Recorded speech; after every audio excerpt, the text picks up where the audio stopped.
Welcome to the F50 Woman Podcast, dedicated to sharing stories from a diverse community of women in order to provoke you into a passionate pursuit of life, build unshakable character, and achieve extraordinary things.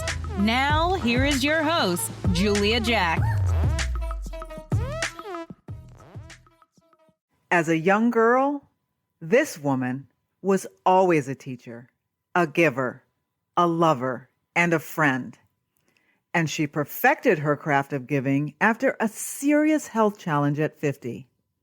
This woman, wife, mother, grandmother, and friend is living her second lease on life with care, being sure not to overwhelm herself, take care of her body, and focus completely on what's important in her life. You have to hear this as I talk with my friend Roxanne, the year she faced down 60. Listen in on this chat with another F50 woman.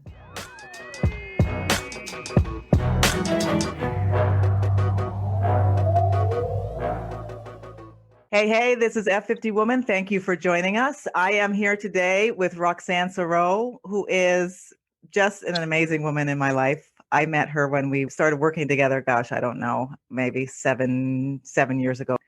She is a mother. She is a grandmother du jour. I mean, she is a woman who loves her family in a way that just makes me in awe of her. She's very sacrificial in her work and outside of her work. She is who she is everywhere, and I love her to death. And her name is Roxanne, like I said. And thank you for joining us, Roxanne. Long time no see. It's so wonderful to see you. What you been up to? I am really just trying to change the world one woman at a time. And I'm glad you're here to help me. Yes. Well, I'm here to join. We're going to do this. We're going to do this. Yes. One woman at a time. We don't have to change it all at once. That's right. One day, one person at a time. Yes. Yeah. So I want to start because we want to get to know you, what little Roxanne was like. Tell us how you started. Tell us who you were, what you wanted to be. Oh, my dear. Little Roxanne? Yes. Little Roxy. Little Roxanne wanted to conquer the world. That's what she was. Okay. She wanted to find a solution to everything and everywhere for everyone. Yeah. You know, I mean, so much so that when I was a kid, we had summer school, or I should say summer break. Well, while everybody was on summer break, I was holding and hosting a summer school. So my parents had a bench in the backyard, and I would invite all my girlfriends over or boyfriends, whoever I was playing with that week, come on over. We're going to study. And I'd bring out the books from school that I kept because everybody else turned theirs in. I didn't. Kept the books. I brought the pencils, the paper, the rulers, whatever we needed. We had all the tools we needed to keep it going. And that was my thing. I just wanted to keep it going. Wow. It was about I can so see that. educating the world. I can see you doing that. I can see Roxy doing that. Yeah. So now you're grown up now. Tell us about you now. What do you do? Who are you? Oh, dear. That's a hard question. Okay. What do? I do so many things in terms of my roles.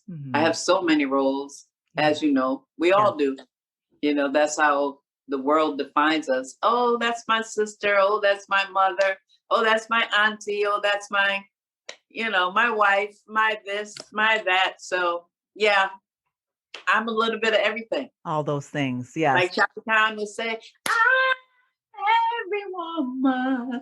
That would be me. It's all in me. Yes. Well, and that's the thing that I love about you, because I don't think no women I really know, but most women won't define themselves now as, hey, I'm all of these roles. Oftentimes there's one we focus on, and oftentimes our work. Sometimes if you're a mom, if you're a full-time mom, maybe that's what you do, but not too many women, don't undervalue that, because not too many women say I'm all of these things. I am all of those things. And I'm Yes. proud about it. I love it. I love what I Yes. do. I love how I love. Yes. You know, I love how I teach others to love. Yes. And that to me is where the power lies. Yeah. Taking So tell us about that. How do you teach others to love? by being a model. Yes. You have to demonstrate, Okay. you know? I Yes. mean, you really do. You have to be that person who you want others to see, who you want others to be. Yes. So I've found in my life, you know, you got to check your attitude in the morning. I call it the ABCs of Roxy. There's things that you have to do in order to be effective, Yeah. to be memorable, Yeah. to be positive on somebody else's life, because you might see them, but you don't know what they're going through. Yeah. You can't be in their world. Yeah. So if you demonstrate and you be that model, Yeah. they can be in your world, even if it's just but for a moment. Yeah. It just give people insight into how that works. I know when we first started working together, there was young ladies, young engineers that worked with us. Yeah. And by the year or so in, it was almost like you were mama bird. Yes. And I was, Yeah. you know, and I love the young people. I might give them advice, but it was a whole different level of connection, You're right. you know? So I agree. You really need to be the love that you want to see in the world. So tell us, and I don't know because you seem like you started off this way. Tell us how you went from young Roxy to adult Roxy and what changed everything. What was your aha moment that got you here? You know, because you could have turned the corner at any point and said, listen, it's all about Roxy. It's all about me. And Well, y'all going to have to figure it out. although I was probably at some point in my life wishing that it was all about me, but it truly, in my heart of hearts, it was all about everyone else I was around. Okay. You know, when I was a wife, I still am a wife. Hopefully, I'm the wife. Yes. And you know what I'm saying? I do. 37 years this year. So, Come on. hey. Yeah, you're doing something right. Something is going on right. Yeah. But yes, you play the wife, you do the roles, you do what you got to do as a wife, and you're there. You're a companion. You're that soldier. You're that champion. You got to root your man to make him be all that he can be, so that together you can be together. Yeah. You know, and so many I've seen couples who didn't last as long as we did, and simply it was because they weren't championing one another. Okay. You know, I think you have to do that. Yeah. You know, you got to be in that person's corner. If they need you for X, then you do it. If they need you for Y, then you do that. Yeah. You know, and then at some point in time, the roles reverse. Right. And you might be the one in the need. You might be the one that's calling upon your partner. And then because you have done it, they know how to do it. Yeah. Because it's a role play and it's a model and you got to own it, you know? But what changed for me, I would say going from that role, let's see, I didn't go from it, but using that role and then the mommy role. I have 4 lovely children. Yes. And each one of them came with different challenges. You know, each one of them required a different kind of love. Each one of them required a different type of support and or service and or need. Yeah.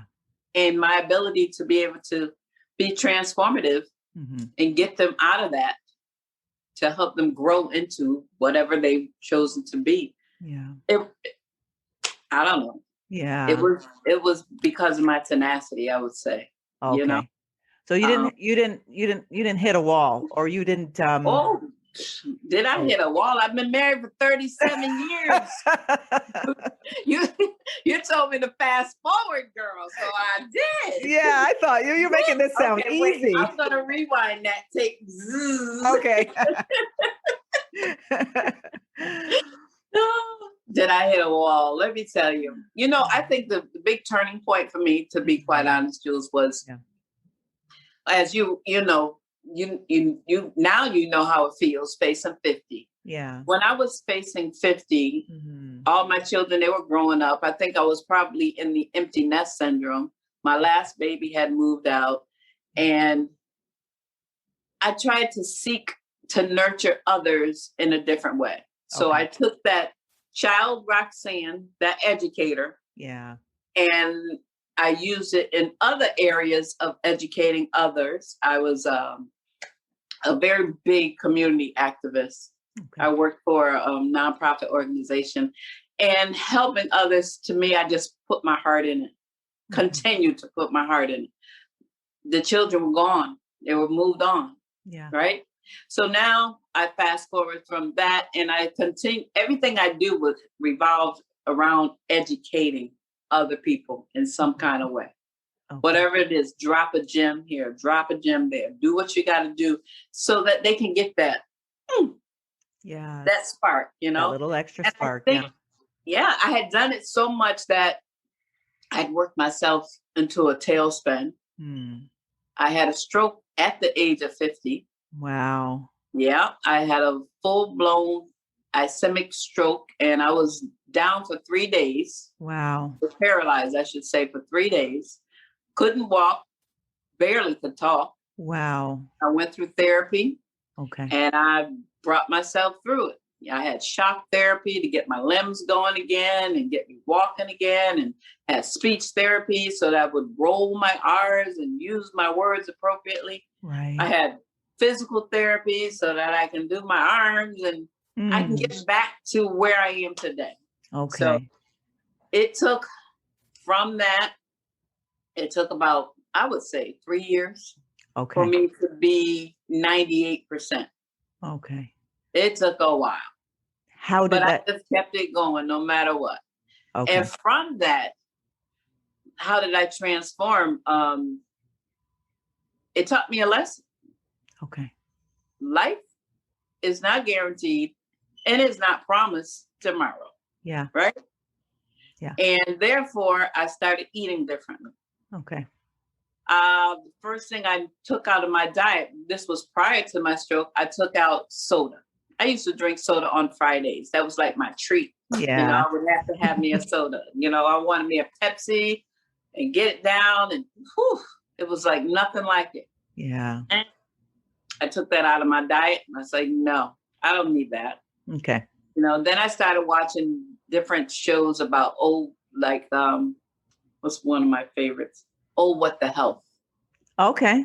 It's a Netflix favorite. If you haven't seen it, you should watch it. It's Oh, What the Health, and it's basically about the food industry. Okay. How we grew up. I mean, our parents taught us some things that whatever you put in your mouth was okay. Yeah. Pretty much. If it go down, it's all right. You'll digest it. You'll come out, go in one end and come out the other. What? No, Julia, I choose what I eat now. Yeah. There are certain things that will not go into my body because I know it's not good for me. Yeah. I know the end result. I want to extend my life for my grandchildren. Mm-hmm. Hear, hear. Yes. They want to see their grandnana. Yeah. As fiery as I was yesterday, they want to see that 10 years from now. Yeah. How will I sustain it if I went back to eating the way I used to eat? Yeah. Okay. It can't be done. So I would have to say that was what turned the table for me. Okay. So with the stroke, and with the grandchildren, and with your husband staying married, did you have a mentor? Did you have anyone along the way who really was instrumental in helping you to make it through all of these things so successfully? Oh, my dear. I would have to say in my early Roxannes, I had mentors. I had people in my lives, like my life, that were great role models. Okay. In my later Roxanne, when I got married and started moving on, the greatest role model, I would say, was my mom. Okay. We all have a mom who's a champion. Yes. And I wish to continue that tradition, But my mom, she taught me, like, you are the rock. Yeah. You are the rock. And she showed me what the word commitment looks like. You stayed in it to win it. Okay. And if you fall, you get down and you dust yourself up, and you dust up anybody else who fell with you. Yeah. And you show them how to move on and move on. Okay. And that's what I did. So I would have to say she was the strongest influencer for me to become the woman that I am today. And did she show you that by what she did, or did she verbalize it, or both? At some point, she did verbalize it. Okay. There was a time in my life where my husband went through a struggle. Okay. And I thought he was doing a disservice to me and my children. So therefore, I was going to take my children and run away. Oh, boy. Oh, yeah. Oh, boy. Ran away, but where did I run? I ran to mama. Mama's house. Right to mama's house. Mama woke up the next morning. She saw me on the couch. She looked at me. She looked at the children. She said, "What are you doing here?" So I gave her my story. Yeah. Poured out my woes. Yep. I thought she was going to be on my side, Julia. I was looking for that mama. You're looking for you're right. And she said, no. That's not what we do. Your husband needs you. Yeah. And you're going to take your children back home and do what you got to do to give him the support he needs. Wow. Okay. She kicked me out. And it was the best thing she did. Yeah. Best thing she did. Yeah. And when she kicked me out, I went back there and laid the law down. Yes, right. That's right. Whip them into shape. And here we are. That's awesome. Wow. Okay. That's great to hear as preparation for my children when they, because my tendency is, that's right. You come on home, girl. You come on home, baby. I'll take care of you, this stupid man. But that's not necessarily beneficial for her relationship, her life. Her life is no longer about me. That's right. Incredible. That's right. That's right. That's I would say that was an eye opener. Okay. And even on the car ride, and no, she did not bring me home. She did not put me in her car. She called that yellow thing. Yes. A cab. Yeah. The thing that before Ubers. It didn't even say taxi. She called the cab for me. Wow. She said, your cab is outside. She called you, did she let you sleep over? Or was it just, or she found you in the morning? Okay. When she woke up. It's time to get up. Okay. She was that mom. Nobody sleeps if she's not asleep. Okay. I'm up, you're up. Let's go. That's right. Time what for are you to doing go home. here? Oh, that's great. Yes, indeed. So knowing all that, if you met yourself as a younger woman, you're you, and you met yourself, the younger you, what would the one piece of advice you would give her? The younger you, I would probably tell myself, while you're educating everybody else, don't forget to stay educated yourself. Okay. Don't forget you in the don't forget equation. You in that whole equation. Because, one of my wishes and desires, I'm too old to do it now. Not really too old, but I don't care to do it now. Okay. I'm really satisfied where I am at right now in my life. Right. Yeah. But I really would have liked to get my master's. Okay. Yeah. And as sometimes in that process, even after 50, I considered you could do it now. Yes, you get your master's. You're home. You have idle time. Do you? Yeah. But you know what I realized, Jules? What's that? I don't have the patience. Okay. That's one thing that stroke did. The stroke definitely removed the patience. Okay. When I sit if I sit in a meeting for an hour, I'm waiting to hear why I'm here. Yeah. What do I need to do? Have a nice day. Okay. That's it. All that other stuff that comes in the middle and between, I don't have the patience for that. All the filler. Yeah. That's a lot of filler. And that's how I feel about class. I would be a terrible student because I would be at the professor like, really? What's the point? I had to listen to all of that. Yeah. For you to tell me to go home and read chapter 15. You could have sent me an email. Read chapter 15. Online learning now. You get your master's online. Maybe you can cut through all that. That's true. You would noise. definitely cut through it all. Yeah. Get to the Right. end of the chapter and read the synopsis, the summary. That's it. And do the test. That's right. That's it. Let me That's read, right. do the test, and be done with it. That's If right. it was that simple, I would definitely do it. Do for it. Sure. Okay. You know. So that's a good segue into telling us what's next for you then. If it's not the master's degree, what's next? That's why I'm clapping, Julie, because Yeah. guess what? She's dancing. What's next? What's next? It also begins with an R. Okay. Rest, retirement. Relax. Okay. Retirement. Okay. And what does that mean to you? What is retirement? Just quitting out everything. To me, it means rewriting the next 50 years of my life. Okay. Or I shouldn't say rewriting, or designing. Okay. Yeah. I plan to move to Barbados. And I'm very jealous, but go ahead. And do my last 50 years there, Jules. Okay. We have a home there. I'm in the process of designing my outdoor kitchen. Wow. I want an outdoor kitchen, Jules. Yeah. I can see it. I'm there. Because Okay. I love the outdoors. Yeah. And I want to be outdoors. Yeah. I don't want to be indoors. No more New England winters for 5 months. No. Yeah. I want to wear flip-flops, maybe a pair of shorts. Okay. And a t-shirt. So you're going to be all the way in Barbados. How are you going to continue to be this giver and caretaker there? Do you have any ideas of how you can extend yourself there, or will you find your new group cohort, or there's family there? So maybe you'll just. I do have family there. Yeah. I have family there, but I also can visualize coming back and forth. Okay.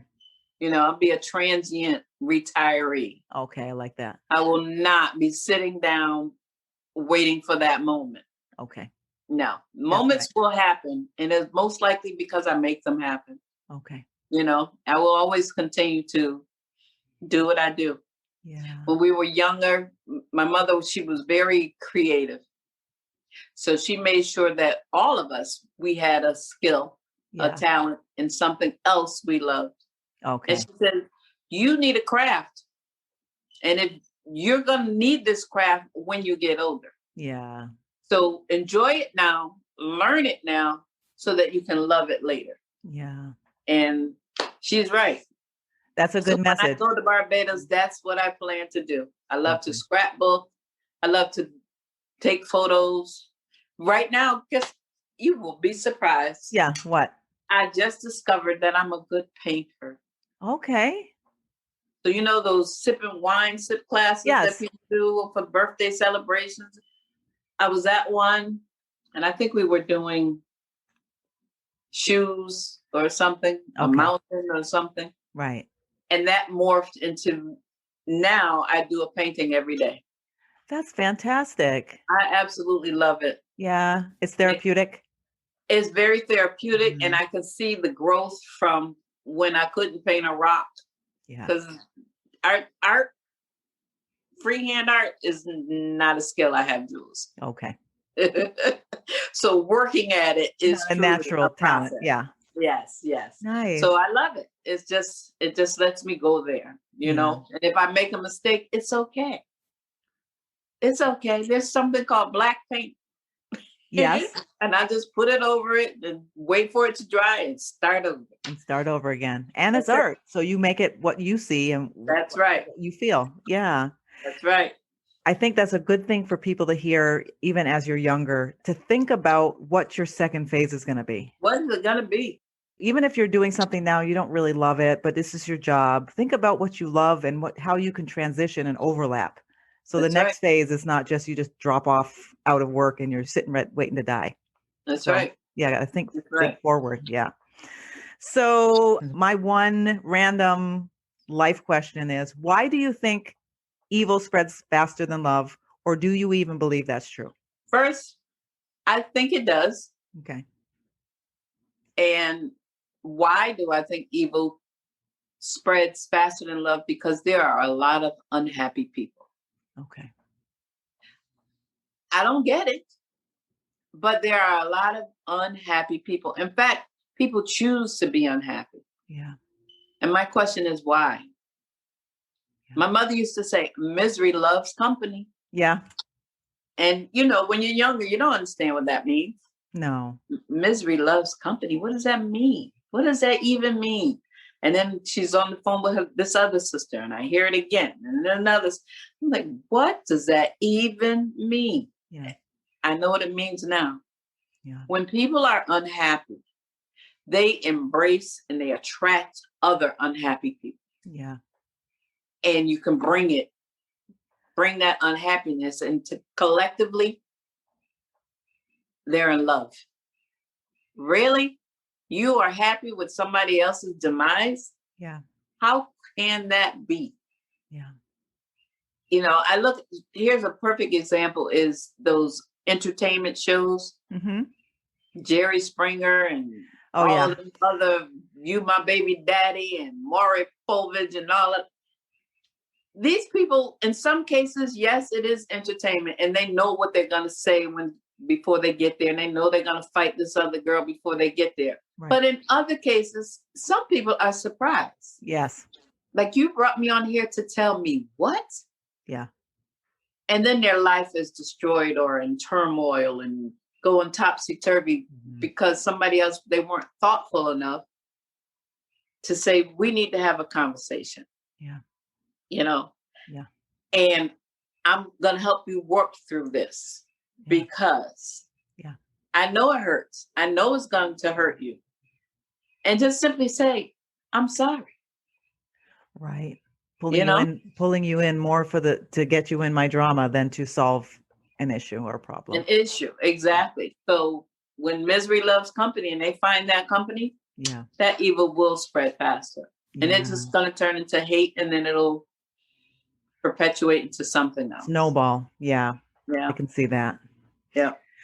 2 more questions. One, we'd love to know one book that you would advise all women to read. The one book, I have a couple books. Okay, you can give us a couple. But the one book that I would advise people to read is called The 4 Agreements. Oh, yes, it's a good one. Yes. Is it Luis Ruiz? That's his last name. But The 4 Agreements is a great book. I mean, it's a short book. Yeah. It's very enlightening, but it actually, it helps center yourself. Yeah. Right? Because with the 4 agreements, the first agreement is don't take things personally, I think. Yep. Don't take things personally. Mm-hmm. Because when you do, you own it. And you expend so much energy with that, whatever it is. The other one is be impeccable with your word. Yes. That's the one I love. If you tell somebody you're going to do something, do it. Simply because you could have said no. Mm-hmm. You can say, it's not convenient for me to do. That's the thing. No. I can do it, but I can't do it today. Yeah. I mean, those words are so powerful to someone else. Yes, they might feel let down, but that comes from expectations. Yeah. When people set an expectation that you're going to say yes at their request. Yeah. If they didn't set that expectation for themselves, they wouldn't be disappointed when you said, I can't do it today. Right. So. And their expectations shouldn't set you up to lie and say, yes, I'll do it when really no is the answer. Exactly. Yeah. Exactly. Yeah. Exactly. But all of that comes with relationships and working with one another and making sure you know your audience. Yeah. Right. Yeah. And because as a friend, it would hurt me if somebody said they're going to do something and they didn't. Yeah. If something as simple as, I don't know, a friend invites you for dinner and you say, yes, I'll come. And I'm going to bring my husband. Yeah. Well, chances are that person went to buy 2 pieces of extra something. Yeah. I was going to say meat, but I don't eat meat. So don't buy me any meat if you invite me to dinner. That's right. And then you'll be disappointed because of your expectations. Exactly. I'm looking for mushrooms and you're going to bring me a piece of chicken. Yes.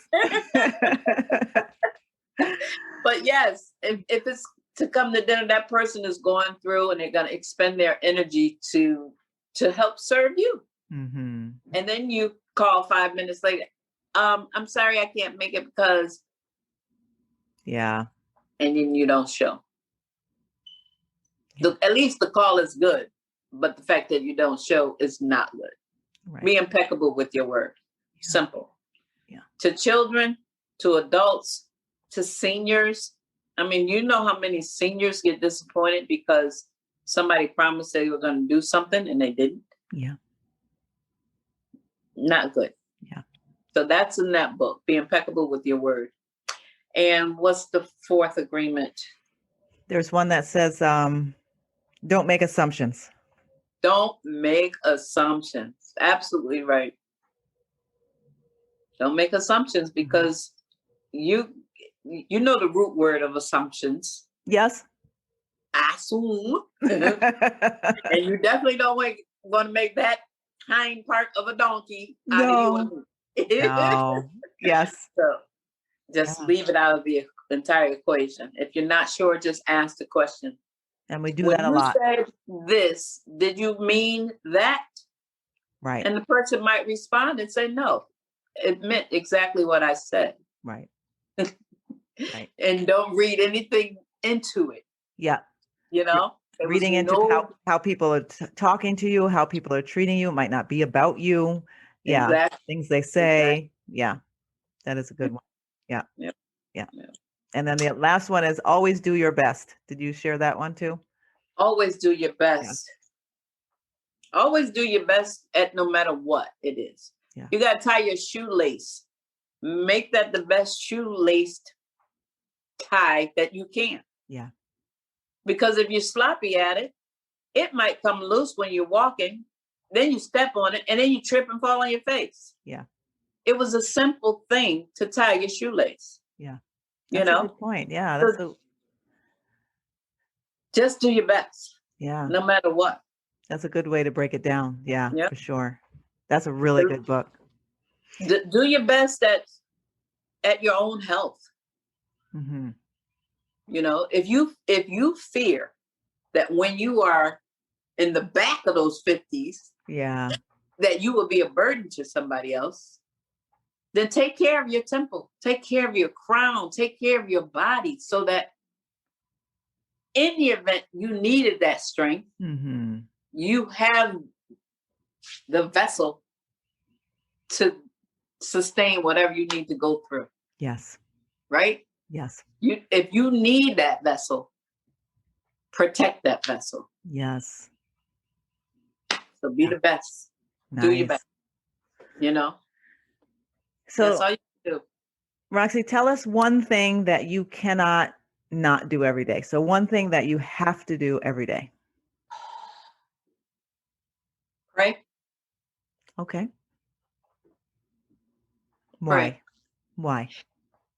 And that is true. I shouldn't just say pray. Mm-hmm. I can also say meditate. Okay. Right? Because there's some people who don't believe in God. They call them superficial. All right. Yeah. Then meditate. Yeah. Whatever you do, take that time to be within yourself, mm-hmm.